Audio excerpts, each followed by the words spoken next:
This is a tutorial for a ghost plushie pattern that's found in my Etsy shop. It's linked in the description below.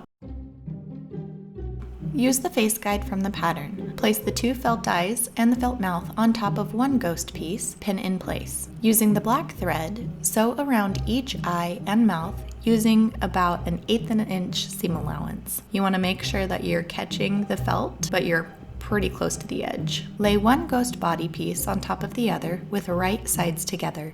Pin in place and take it to the sewing machine. Sew all the way around the ghost with a 1/2 inch seam allowance, leaving about a 2 to 3 inch gap on one side. Take the bottom part really slow. These curves can easily turn into points if you turn your needle too sharp. Clip notches in the seam allowance around the curve of the ghost head and the curves at the bottom.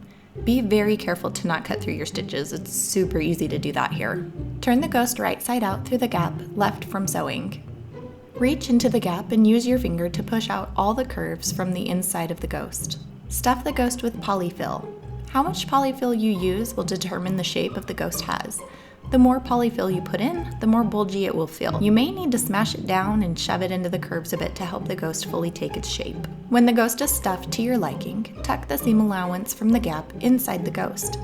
Take a needle and matching thread and hand sew the gap closed using a ladder stitch. A ladder stitch is just taking the needle in one side, popping it up, and then feeding it through the other side and popping it up. And that's it! Your ghost plushie is done! Enjoy and happy Halloween!